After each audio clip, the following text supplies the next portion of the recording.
I've been putting off making this video simply because I do not want to make my bed. I don't want to do it.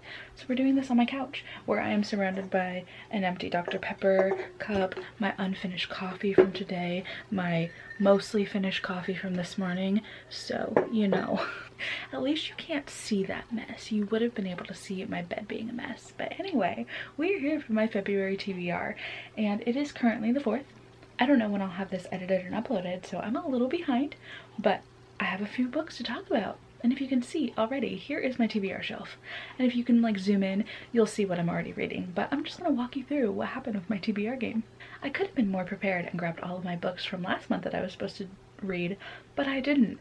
So I'm just gonna try and use my memory. I believe I read most of them. I know I had a couple of DNFs that were on my TBR jar, but there was only one book that was on my actual TBR that I did not read.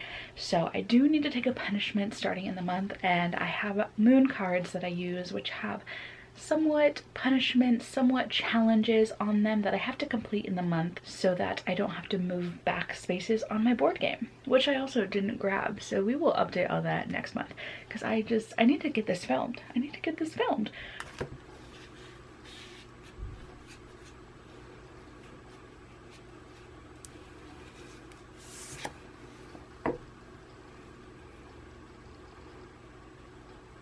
But I pulled my mood card and it told me that I get to mood read for all of my prompts this month as long as it fits the prompts. So I'm going to keep that in the back of my mind, and we're gonna hope that that helps me out throughout this month, because last month I was ambitious. I was gonna read all of the books and I read like half of the books that I wanted to actually read, so there's that. But last month I actually introduced dice into my game just to add an element of challenge. But when I rolled my d8, I got a 2.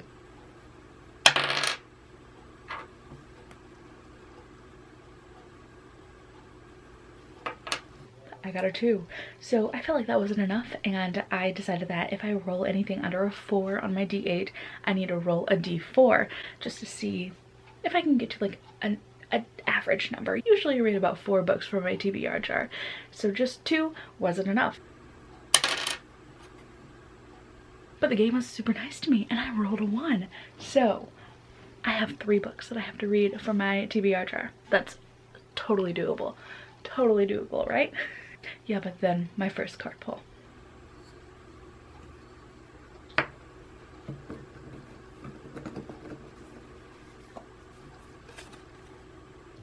Like, the game was nice, but not that nice. Of course it wouldn't be. Why would it be? So I was worried that this was going to set the tone because there's like 10 of these cards in my deck and I was worried about it. But anyway, I pulled my next card.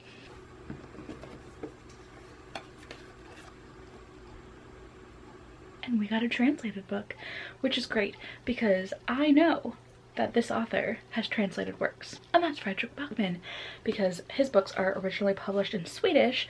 So I have A Man Called Ove, and the movie, what's it called? A Man Called Otto just came out and I really want to watch it, but I would like to read the book first.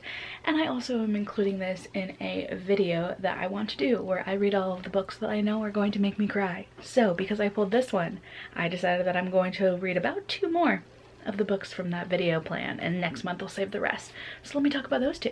What am I saying? I need to talk about this one first before I talk about the other 2. So I believe that this is about an old man who moves in next door to some younger people, and I think the younger people in his life maybe make him see life differently. I don't know a lot going into it, but that is what I remember hearing somebody say. I think it was Nat. I think she has recently read this and it seemed like he is connecting with just like a younger couple or whatnot, and he seems very depressed. So we will see how this goes. I've heard that it makes so many people cry, and I am a notorious crier, so this is gonna go well. And like I said, I'm reading books that are making me cry, so I grabbed these 2 for that video. We have The Switch by Beth O'Leary, which I believe a granddaughter and her grandmother like do a holiday and switch lives for a little bit, and they each separately get their own romances, it seems. So it sounds cute, but reading books with grandmother figures are very hard for me. So I'm gonna cry, I just know it. And then we have The Astonishing Color of After by Emily XR Pan, which I believe is about a daughter whose mother has died by suicide. And I think she like sees her, not sees her mother, but I think she believes her mother turns into a bird, and I'm not sure where it goes from there. I don't know if that's like magical realism or whatnot, but I've heard that this also makes people cry a ton. So we're gonna be reading this one and sobbing our eyes out, and it's gonna be great. And you are going to have to watch probably a 20-minute vlog of me just crying the whole time. So send me tissues, please. I appreciate it. Before we move on to the next clip, I forgot that this was also included in that vlog and I put it on my shelf. This is And the Stars Were Burning Brightly by Danielle Jawando, and I believe that this is another one where a family member has died by suicide, and it's one of the family members like really dealing with that and the different ways that people grieve. I am not entirely sure. I don't want to know too much going into it because I just know that it's gonna make me cry regardless. So this is also part of that vlog. So then I picked my next card.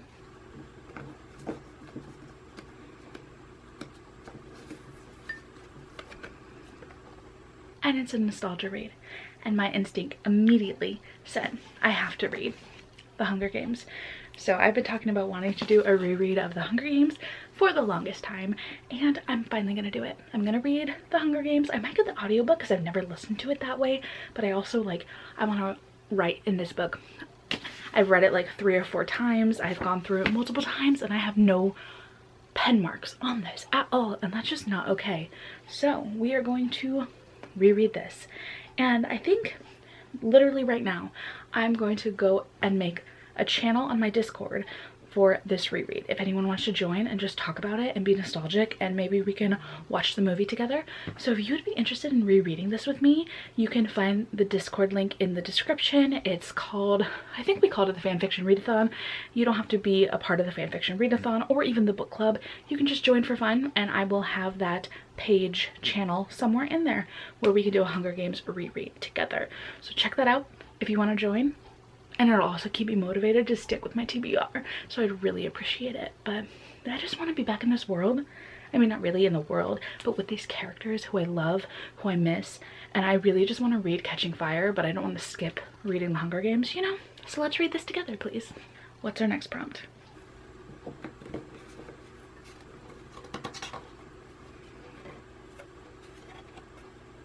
+10 years old. This one was interesting because I had quite a lot of options when I looked on Goodreads, but I wanted to pull books that were written by Black authors because it is Black History Month, and so I pulled my stack and I was hoping that I can fit more of these picks into that. So I did have one book that was more than 10 years old that was also in this stack of books that I had that I wanted to pull from, and that was The Mighty Miss Malone by Christopher Paul Curtis. And I don't know what this is. I found it in a little free library, and it seems to be set in the Great Depression time, and it's like the Malone family together trying to figure out ways that they can make money during that time, and it has pretty good reviews on Goodreads, so I'm excited to get to this one. I think one of the kids in this family is a singer or something, and it looks like the daughter is like a genius too. So it sounds really fun. It sounds, I think it's middle grade, so it sounds like really cutesy and lighthearted, probably, hopefully. And yeah, I also had planned to include this in another video where I'm reading, you know what? I can't remember what the theme was. Let me look that up. I have like 10 video ideas planned and I can never keep them all straight. Oh yeah, that's right. These are quick reads. So I believe that the audiobooks are about 8 or 9 hours of the books that I want to read. And when you read at 2 or 3 times speed, that feels pretty quick. And even 8 or 9 hours, like if you break that up, that's about a week's worth of time if you just read an hour a day. So I have a couple of other books that I want to start reading for that vlog. I don't know if I'll finish it in this month, but let me pull those. I'm missing one. I think it's in my backpack, but I don't know where it is. So we're just gonna talk about the 3 that are in front of me. This is a little chaotic, I'm sorry. But we have Her Night with the Duke by Diana Quincy. I want to say that this is like very scandalous, where a woman has like a one-night stand with a duke and ends up finding out that he is engaged to her stepdaughter or something. I think it sounds super scandalous. So that sounds so fun. And it's also like an 8-hour audiobook, so I'm gonna fly through that. Then we are also going to read Concrete Rose by Angie Thomas. I've been wanting to read this for so long, and I think I've even put it on a couple of TBRs and just haven't gotten around to it. But this one, I think the audiobook is also, yeah, 8 hours long. So I usually listen to these books at like 2 or 3 times speed, so it won't take super long, but I've heard that it's really nice to get into, I think his name's Maverick, get into Maverick's story, because you get glimpses of it in The Hate U Give, and it's just really like the things that he went through, and I love that. He was such a good dad in The Hate U Give, so I really want to hear his story. We also have The Death of Vivek Oji by Akweju Emezi, and I tried to read Pet last month and it didn't really work for me. I wasn't a fan of the writing style, so I'm wondering if this has similar writing to that book. If it does, I don't know how I'll be able to get through it, because I just didn't gel with it very much, but I'm hoping that this one has a different writing style take and that I can get through it. But I think that this one is about a son who shows up on his mother's doorstep on his last breath, or like he is dead when she opens the door or something, and it's like going through his life to figure out what happened or something, or his mother's relationship with him. I'm not entirely sure, but I've heard that this is another sad one, so I'm gonna be crying a lot in February, which is great. But the other one that I thought was on my shelf, and I don't know where it is A Proposal They Can't Refuse, which I believe is like a Hollywood fake dating, fake proposal sort of situation, fake engagement, that's the word. And it's a romance, and it's supposed to be really cute. So I'm excited for that one. And if you can't already tell, I'm already at like 10 or so books for the month. So this is gonna go great. Shortest month of the year, and I have already 10 books on my TBR, at least, maybe more. Because I do have another card pull. Let's see what it is.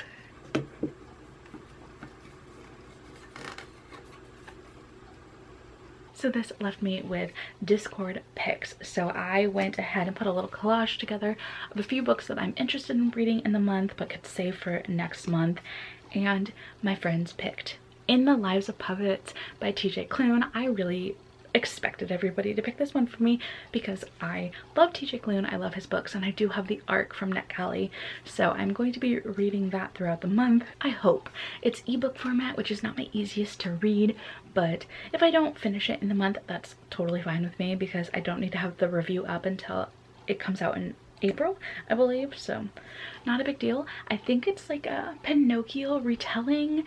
I'm not gonna lie, this is the least interested I am in a TJ Klune book, to be completely honest. It just seems a little out there for me, and I know that he writes some like quirky, kooky characters sometimes, and it just seems strange, like the whole puppet aspect. I'm not sure how to feel about that or what I think about it, so I'm intrigued to see how it goes, because I love The House in the Cerulean Sea, I loved Under the Whispering Door, so I know he does that silly, whimsical feeling really well, and I don't think he'll steer me wrong.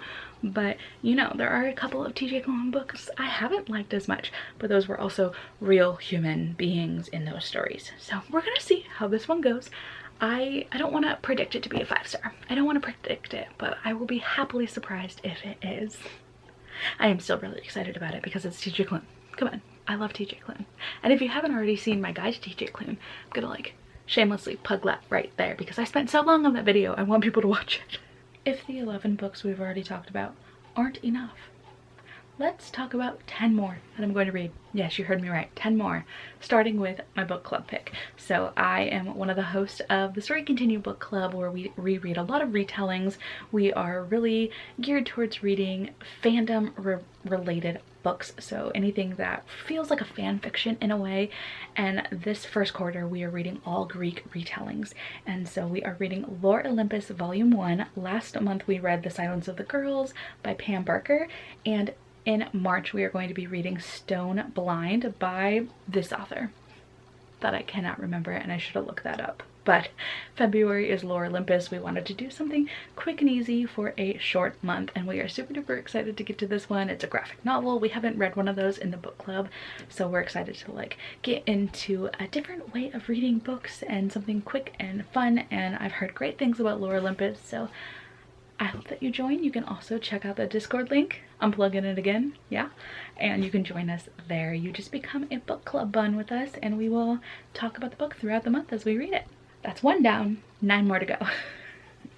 Next up for my 12 and 12 reading challenge where I'm trying to read one classic every month. I am reading Mansfield Park by Jane Austen, and this is everyone's least favorite Jane Austen, but it's the one I'm most excited for because I heard in Murphy's video where she like ranked all of the Jane Austen books that this was one of her favorites, and I just have a feeling it's going to be one of mine too.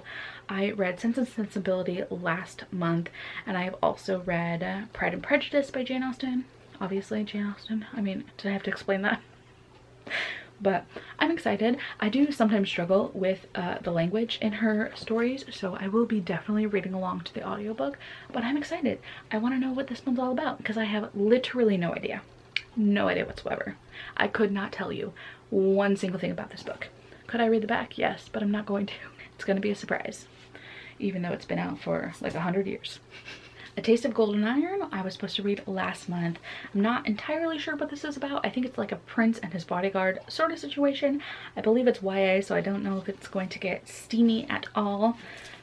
So I'm not sure if it's an adult fantasy, a young adult fantasy. I am not entirely sure, but I know that it's by Tor and that it's gay and people love it. And that's all I need to know going into a book. And this is for a video that I have planned to come out hopefully in a couple of weeks, so I gotta get to it. I gotta get to it, like, immediately. And we're just gonna not talk about the fact that I haven't finished Ravensong, okay? I said I would by Christmas, and I didn't, and I'm sorry, Serena, but you will get this eventually, okay? Maybe by your birthday. I'm sorry, I love you. How long's that sticker been there? Because it was definitely on the floor. How'd it get onto my hair? It will not get off of me. What is going on? Ooh, okay. Next up, Legends and Lattes by Travis Baldree. I believe that this is a sapphic D&D inspired cozy fantasy, and everyone loves it. I have heard people compare it to House in the Cerulean Sea, like the warm hug in a book sort of vibe, and I need to read it right now. And it's also for that same video I have to read the other book for too, so I gotta get to it really quick. And I'm running out of time on my camera, so let's talk about the last few. I am doing a novellas video. I am. And these are the ones that are going to be in it. Across the Green Grass Fields, Come Tumbling Down, A Mirror Mended, Rogue Protocol, and also Artificial Condition.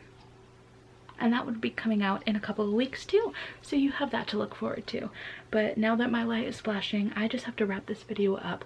I'm reading like 22 books in the month, and I don't know how I'm gonna make it. So wish me all the luck, and I will see you in my next video, which will be out very, very shortly. Also subscribe if you want to see how well I do. But spoiler alert, I'm probably gonna fail.